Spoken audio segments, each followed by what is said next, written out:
Beijo, meu amor, bom trabalho. Então, por isso é com muito prazer, com muita alegria no meu coração, que sem demora o relógio já não para, que eu chamo essa mulher que nos ajuda a viajar.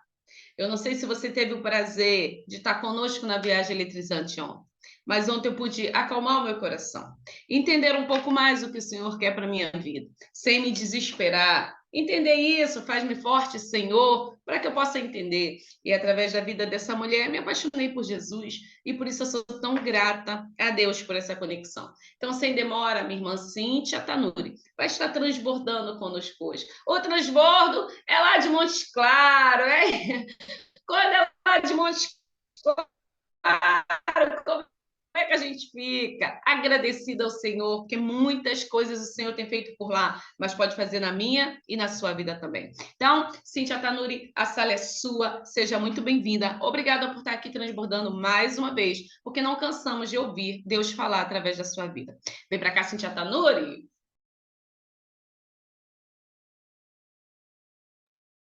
Amém. Bom dia, com alegria, na graça do Senhor, na bondade de Deus que nos renova a cada manhã, porque as misericórdias dele se fazem novas a cada manhã.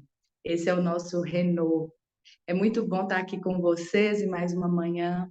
O Senhor nos atraiu para este lugar, esse ambiente que Ele preparou para nós. Eu não vou cansar de dizer isso, um ambiente talvez improvável para muitos, incompreensível para muitos, né? Tantas pessoas, quando eu comecei a participar aqui do Transbordo, falavam comigo a mesma coisa. Cíntia, esse negócio está errado. Que negócio é esse, hein?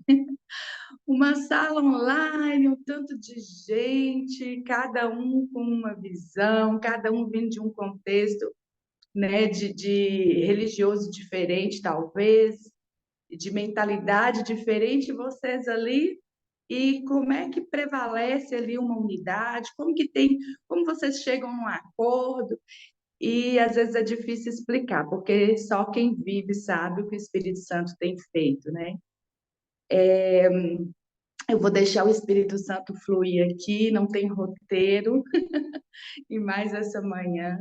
Mas o Senhor me faz lembrar aqui agora de quando a gente estava escrevendo o livro, hein, Mônica? Gente que transborda. E o capítulo do Coração Sedento é um capítulo que mexeu muito comigo, está logo ali no iniciozinho do livro, porque essa é a razão, né, para Deus operar. Onde há um coração sedento por Deus, desejoso de mais de Deus, de conhecer esse Jesus que é vivo, verdadeiro, operante, que reina, que é soberano, que ressuscitou, que vai voltar para nos buscar. Então, ele tem prazer de se manifestar. Onde há sede e fome dele, o Senhor opera. Em toda palavra a gente vê que onde há quebrantamento, a presença do Senhor era manifesta. Então, nesse capítulo, a gente conta aí como o coração da Mônica foi atraído. Sem ela saber, hein, Mônica? Achava que estava ali, ó, e apenas adquiriu um bom hábito de acordar mais cedo, que acordava tarde demais, a vida dela era uma bagunça, como ela mesma disse.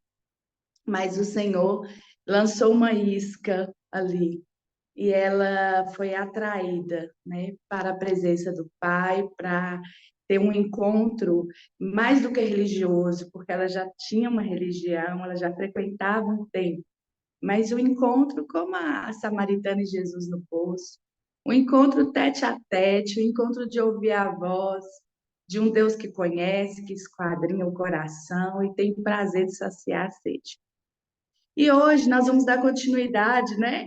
A Mônica me fez esse convite, esse desafio aí, do que nós falamos na última terça do Transbordo, e eu estava contando para vocês sobre a leitura desse livro e algumas coisas que começaram a acontecer, talvez a partir desse livro, ou talvez algo que Deus já estava gerando em nós, e o livro foi um gancho, foi aquele boom, sabe? Sabe quando seu coração já está assim, desejoso de algo por mais de Deus? Pai, faz de novo, eu quero mais. essa fonte inesgotável. Tem um capítulo do livro, gente, que transborda também, que a gente não está fazendo propaganda do livro, não, viu, gente? É porque Deus está me falando assim, lembra quando eu te falei isso? Lembra quando eu fiz vocês escreverem sobre isso? Então, eu não posso negar o que está ardendo aqui agora. Então, no capítulo lá, né, da fonte inesgotável, Deus é essa fonte inesgotável. Só que, às vezes, sabe o que acontece? Já percebeu quando você está com muita sede, você pede a alguém um copo de água, a pessoa serve a água ali num copinho pequeno, você bebe, não dá para matar a sua sede. Às vezes você fica até com vergonha, né? De pedir mais. Ou quando a sede é muito, você fala, enche de novo, eu quero beber. Porque a sede que o Espírito quer produzir em nós, ela é insaciável, porque a fonte é inesgotável. Se temos uma fonte de água inesgotável, a gente não pode se saciar com 2 dedinhos de água, uma reunião na igreja que foi boa, nossa, que palavra, que pregação, que louvor. Saí dali, ó, tava assim, sabe? Aí na segunda-feira, tudo normal de novo. O mesmo esfriamento, a mesma incredulidade, a mesma dureza de coração. Não, o Espírito quer produzir em nós uma sede tão intensa, compatível com a fonte que é inesgotável. Quanto mais você beber, quanto mais você buscar, mais ele vai te encher e transbordar de você. E quando eu comecei a falar aqui sobre o livro, nós começamos a ler esse livro, eu contei para vocês que desde a introdução eu tive um impacto, um choque muito grande, porque eu já vinha há muito tempo orando ao Senhor, né, em relação à minha própria experiência de relacionamento com Deus. O que eu estou falando aqui são coisas que eu vivi, são experiências minhas, mas que eu estou dizendo que é perceptível que através dessa leitura houve um impacto em todas as mulheres que estavam ali no grupo, talvez eu não possa dizer todas, mas a maioria delas, porque não só pelo que as pessoas relatam ali, né, durante a leitura, mas as que vão no meu privado, as que conversam comigo, as que dizem, puxa, eu estou sentindo isso, eu estou sentindo necessidade de rever tanta coisa na minha vida. Eu achava que era crente, de repente eu estou achando que eu não era crente, que eu estava só convencida de algo que alguém me falou, porque eu nunca experimentei um relacionamento assim, eu nunca senti isso, eu nunca. Então as pessoas começaram a questionar algumas coisas. E é interessante como Deus usa ferramentas simples, né, Zita? São coisas simples para despertar a gente. Puxa, é um homem comum, como eu e você. O Francis Chan, o autor desse livro, ele fala das fraquezas dele.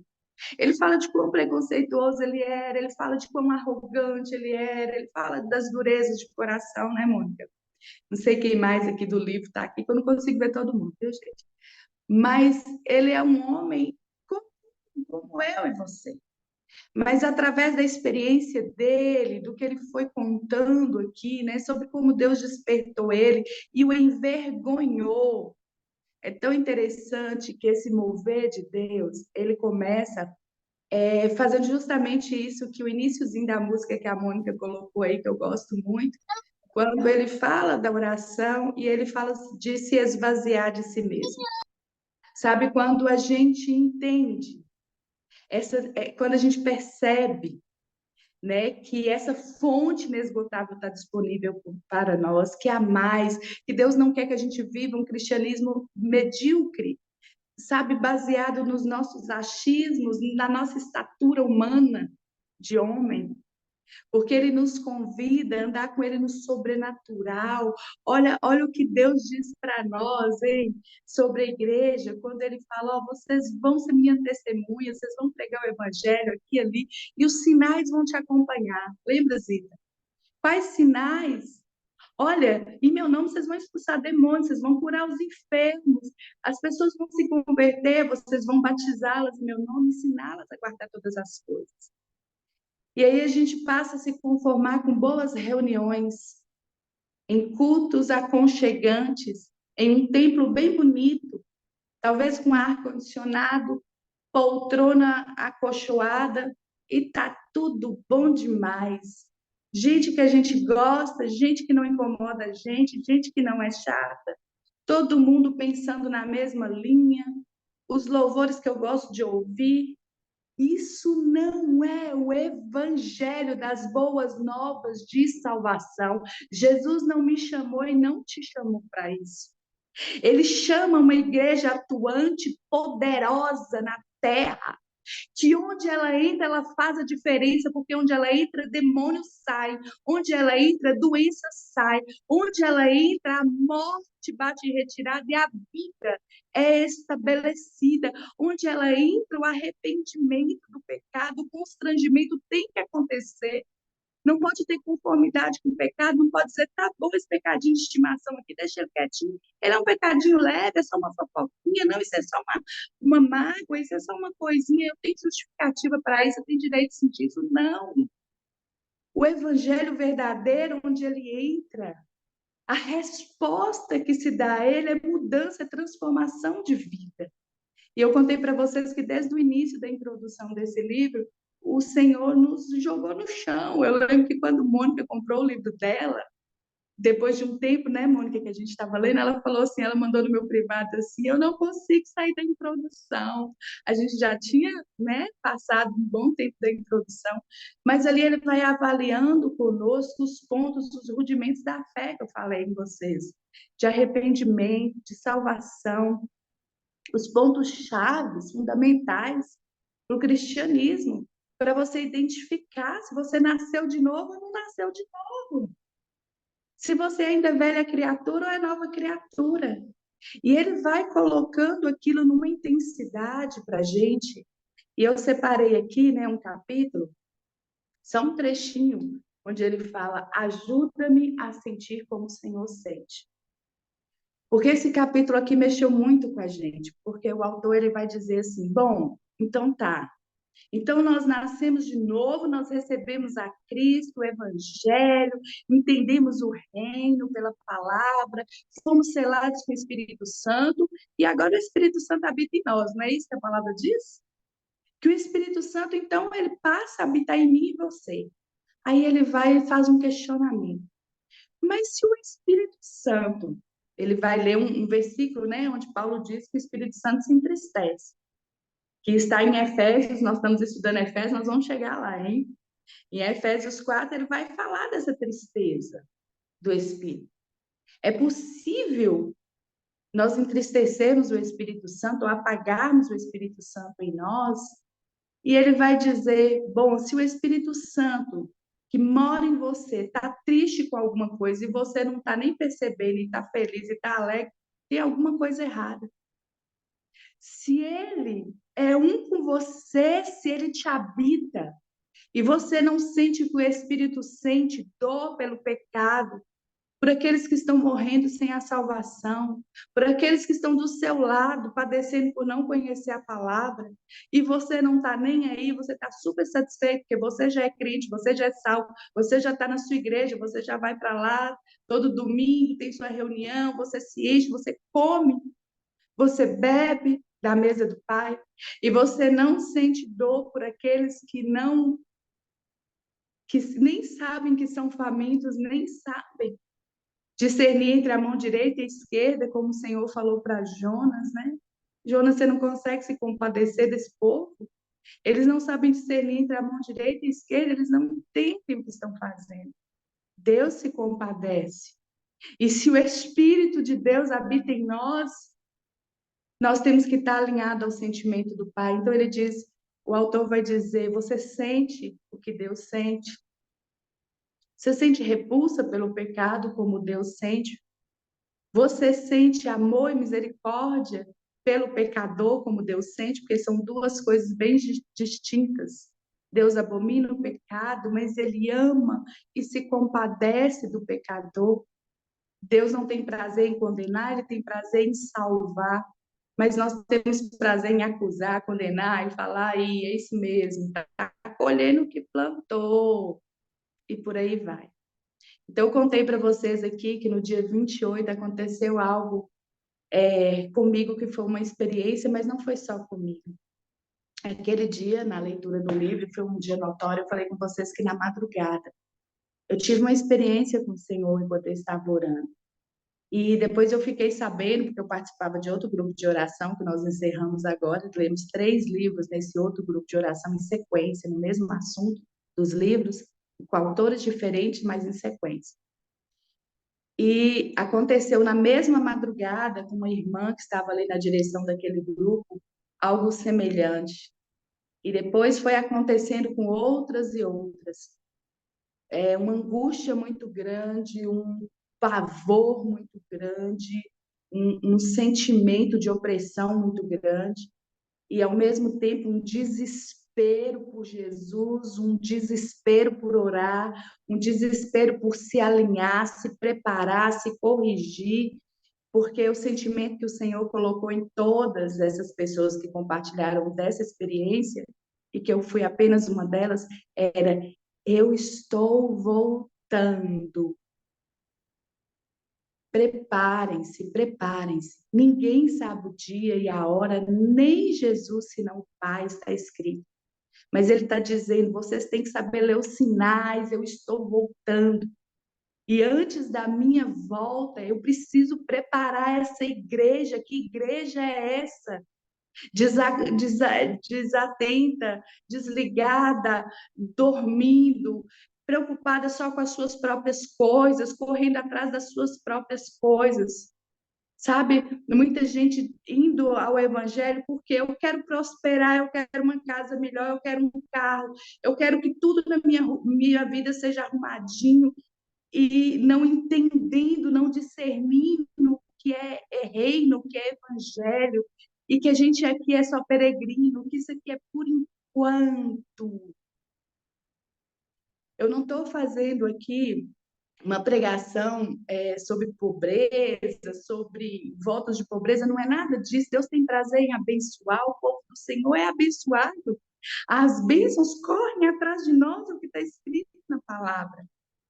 Deus abre porta onde não tem, Deus faz suprir da botija, a farinha não acaba, o azeite multiplica. Deus tem prazer nisso, mas é muito além disso. É muito além. Deus está chamando uma igreja que entenda que ela tem por herança é um reino, é nas regiões celestiais, onde ela tem autoridade agora sobre céus e terra com Cristo. Está falando de vida eterna, está falando de algo que dinheiro não compra, tesouro onde ferrugem, não corrói, onde traça, não destrói, onde ladrão não rouba, gente. É tesouro, é riqueza que a gente não discerne aqui, porque fala de eternidade, fala de almas, fala de vida, fala de o Pai dizendo: eu vou preparar para vocês morada. Acha que o que a gente tem aqui é alguma coisa que possa se comparar com o que ele tem para a gente lá? Mas a igreja ainda é muito carnal, é muito isso aqui, material, palpável. Mas na volta do Senhor, ei, nada disso terá importância. Tudo vai passar, tudo vai ficar. Jesus está chamando uma noiva que arde de paixão por ele. Eu comecei a falar dessa experiência onde o Senhor falava de um avivamento. E ele falou: vai estudar sobre avivamento, porque eu tenho promessa de um avivamento para o Brasil. E todas, eu falei com vocês, se vocês quiserem estudar, gente, é fácil demais, busca aí. É muito fácil. Todas as promessas de avivamento para o Brasil, que foram de anos e anos, Deus levantando pessoas para falar, todas falam de um avivamento nacional. Algo tão extraordinário que o mundo vai saber. Não vai ter como a gente esconder. Lembra quando Jesus fala da candeia? Desculpa a emoção, gente. Lembra quando Jesus fala da candeia? Que não dá para esconder ela debaixo da cama, não dá para pôr debaixo de uma vasilha e tampar, tem que pôr no velador da porta ali, para todo mundo ver, para iluminar. É como uma cidade no alto da montanha, não tem como esconder a luz dela, e o Senhor fala que assim teria que ser a nossa luz brilhando nessa terra, para que as pessoas vissem as nossas obras, as boas obras, eles vão ver em quem? Em você. As boas obras têm que se manifestar em mim e em você, para que todos vejam e glorifiquem a Deus, o nosso Pai. Entreguem a Ele a glória de que só pode ser Deus na vida desse homem, dessa mulher. Isso não é dele, isso não é dela, não é talento, não é retórica, não, é Deus. É o Espírito se manifestando por meio dele, fluindo. É inegável a presença e a manifestação do Espírito Santo quando é e quando não é. Da mesma forma que a presença dele é notória, a ausência dele, a frieza também é. A mesmice, a mediocridade, o evangelho egoísta, o evangelho manipulador, é notório também. E como é triste isso. Sabe por quê? São todos filhos amados do Pai que Ele espera naquele grande dia. Nessa experiência que eu tive naquela madrugada, eu saí para o quintal lá na chácara e estava uma noite abafada, quente. Não tinha vento nenhum. E eu estava orando e, de repente, com aquela angústia, aquele incômodo, eu tinha tido um sonho do Senhor me perguntando da parábola das 10 virgens. E ele falava sobre a lâmpada apagada na mão de uma e acesa na mão da outra. E ele dizia, qual das duas é a minha noiva? E eu não sabia responder, eu ficava tentando falar e eu não conseguia falar. E ele dizia, não são duas, é uma só. É uma só. Vocês não entenderam. Mas parte da minha noiva. Eu só tenho uma noiva, eu não tenho duas noivas. É a igreja una, é uma igreja só. Ela está toda dividida, nós sabemos, é o que nós estamos lendo aqui. E clamando, Senhor, ajuda-nos a promover a unidade, nos livra de sermos divisores desse corpo. Mutiladores dessa igreja, ajuda-nos a unir todo o teu povo. Mas quando o Senhor fez aquela pergunta, ele falou, é uma só, mas parte da minha noiva está dormindo. A candeia apagou, está sem azeite, vai despertar. Está no tempo de despertar, ainda está em tempo, noivo ainda não chegou, está em tempo. Mas as horas, eu contei uma experiência que não dá para falar tudo. A mesma coisa que Deus alinhava com algumas pessoas, Ele alinhava com outras, e eu experimentei disso. Era como se o Senhor tivesse colocado um relógio dentro de nós. Era como se dentro do meu peito, no lugar do coração, batesse um relógio, um tic-tac, não parava. Tic-tac, tic-tac, tic-tac. Parece engraçado, né? Mas é Deus contando o tempo, é Deus dizendo a urgência. Está chegando a hora, vocês estão gemendo em dores de parto. A terra vai gemer em dor de parto antes da volta de Jesus. As contrações, ele faz essa comparação como uma mulher que vai dar à luz. Tem que incomodar, tem que causar incômodo, tem que causar vergonha do nosso pecado, da nossa frieza, da nossa dormência, porque senão vamos ficar todos como zumbis, mortos, conformados, e Jesus vai voltar e vai ser só a hora do susto, porque ele diz que é o dia extraordinário do Senhor para os que creem, mas é o terrível dia do Senhor para os que não creem. E quem é que vai fazer esse despertamento sobre a terra, se não eu e você, a chamada noiva, a igreja do Senhor? Não há ninguém. Vai ser o governo? A gente vai esperar que as instituições da terra humanas façam isso? Não. Somos nós, esse é o nosso privilégio. A igreja, a Bíblia diz que os anjos queriam pregar o evangelho, mas não podem. Eles desejam pregar, eles queriam anunciar, mas ele não foi dado a eles esse privilégio. Esse privilégio foi dado somente a mim e a você. E naquela madrugada, quando eu saí ali no quintal, questionando ainda do sonho, eu falando, Senhor, eu queimava, eu ardia, era uma coisa angustiante que eu sentia. Eu dizia, Senhor, o que é isso? Como assim? Porque muitas vezes a gente vai ficando naquele marasmo, irmãos, tão conformados. Nosso relacionamento com Deus está ok. Estou em oração, estou lendo a palavra, está tudo ó. De repente o Senhor fala, ei, vem gemer comigo. Porque quem vai dar o grito Maranata é o Espírito e a noiva. Se a noiva não se alinhar ao Espírito, Jesus não vem. Então, vem sentir com o Espírito essas dores de parto, essa urgência da volta de Cristo. Vem sentir sede, fome por Ele de novo. Numa intensidade que você nunca sentiu. O que eu entendia que o Espírito estava gerando em mim naquele momento era isso. E eu olhei para as árvores, não tinha vento, não tinha nada, estava tudo parado. Mas de repente, no meu ouvido, eu comecei a ouvir um som que eu não sei discernir para falar, eu não sei explicar para falar para vocês. Mas era um som tão alto, ensurdecedor no meu ouvido, apavorante no meu ouvido. Era como se um vento violento, talvez seja a coisa mais perto para me comparar para vocês, entrasse pelo meu ouvido. Eu olhava ao redor e eu fiquei atônita, porque eu não sabia de onde vinha aquele barulho. E as árvores todas paradas. E era um som muito violento. Era um som muito grande. Eu penso que as trombetas do Senhor, quando elas começarem a tocar no céu, talvez elas tenham aquele som, não sei. Mas hoje eu estava estudando Atos 2 de novo, quando inaugurou o primeiro avivamento na Terra.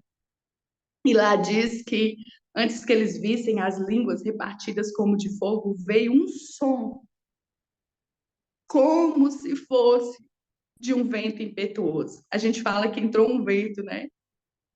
Quando você vai ler o texto, minuciosamente fala, veio um som de um vento. Eu sei que eu fiquei. A única coisa que eu sabia discernir é eu estou voltando, Jesus falando isso. E quando foi na leitura do grupo, mais para frente, na hora que eu comecei a falar com as meninas que eu não conseguia controlar, eu disse, meninas, eu não sei o que vocês estão sentindo. Eu não sei se vocês estão tendo essa experiência, mas deixa eu falar com vocês, Jesus está voltando.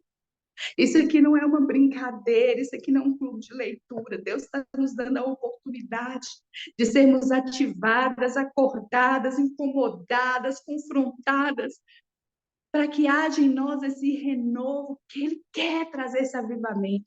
Todas as profecias para o Brasil é de um grande avivamento e todas concordam na mesma coisa, para os últimos tempos.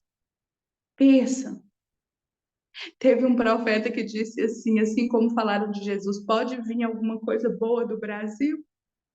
Porque nós somos considerados, gente, lá fora, o país mais corrupto, a gente sabe disso. O jeitinho brasileiro tomou fama lá fora. Pornografia. As nossas mulheres são vistas lá fora como as mais promíscuas. Vende-se a nossa sexualidade. O nosso carnaval é o que mais se destaca lá fora, por causa da festa da carne tão carnal que nós proclamamos aqui na nossa terra, mas o Senhor tem promessa para essa terra, como uma terra tão santa, tão cheia da presença do Espírito, que ela será um celeiro do Evangelho para as nações, que nós vamos levar essa chama de avivamento. Lembra, o Senhor está me trazendo aqui a memória agora, me mostrando aqui aquela visão quando os atletas estão correndo na Olimpíada com uma chama e um vai passando para o outro essa chama. Lembra dessa cena? O Brasil vai pegar essa tocha ardente do Espírito e vai levar as nações para onde está só fumegando, onde apagou, países onde eles trouxeram o evangelho para a gente hoje. A apostasia tomou conta, como nos Estados Unidos. Igrejas que foram vendidas, fechadas, porque eles não acreditam mais que Jesus vai voltar. E o Senhor quer fazer isso aqui no Brasil desse jeito, mas como? A nossa pergunta é como? O Senhor, Ele está trazendo um novo tempo de arrependimento, de quebrantamento. Me desculpe quem pensa o contrário aqui, mas eu preciso falar a visão que o Senhor tem me dado. Pode parecer apenas uma disputa política, 3 minutos, né, Mônica? Eu creio que isso é só um pano de fundo, porque mesmo de uma forma que parece errada, na contramão, nós nunca vimos a igreja se manifestar como nesses dias em oração. A igreja se incomodar, crianças, homens, mulheres, adultos. Eu não sei o que Deus está fazendo exatamente como ele vai fazer, mas eu sei que ele vai fazer. E ele está chamando pessoas que comecem a arder o coração agora por avivamento. Todo avivamento começou com poucas pessoas orando, sedentas, dizendo: Senhor, muda minha nação, muda minha cidade, muda essa realidade. Senhor, salva a alma. Senhor, não me conformo de ver o pecado reinando e não o Senhor reinando na minha cidade, no meu bairro, na minha igreja, na minha nação. Pessoas inconformadas, pessoas que sofriam essa dor, geravam no coração. Eu vou encerrar com uma frase de um homem, Rick Jones, que ele fala assim, ele diz, o bebê numa barriga, o que gera ele, o que faz ele nascer são as contrações, ou é o bebê que gera as contrações? E ele diz, é claro que é o bebê, é porque ele tem que nascer que vem as contrações. É assim o avivamento, porque Deus quer que ele venha, que ele nasça, que vai gerar em nós as contrações chamada oração. A gente vai ser sedento por orar mais.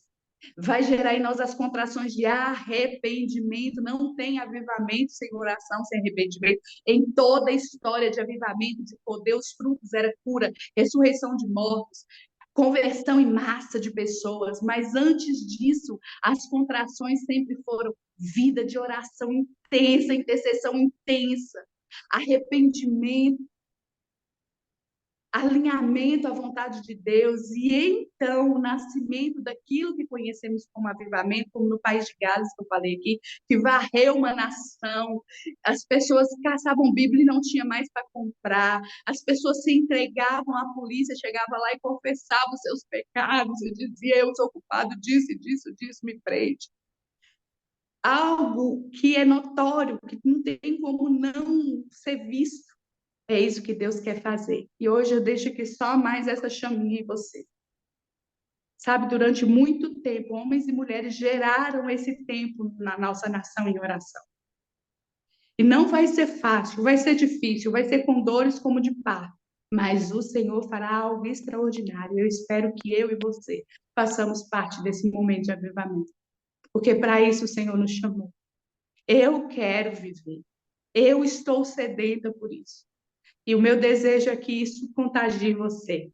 O meu desejo, como eu falei, é que isso te incomode, que você passe a pensar mais nisso, que você passe a orar mais por isso, para que você experimente, prove disso, que isso é legítimo para os filhos, isso é legítimo para nós. Isso se aprove ao Senhor escolher a nação brasileira para fazer isso. Eu não quero estar de fora, eu espero que você também não queira.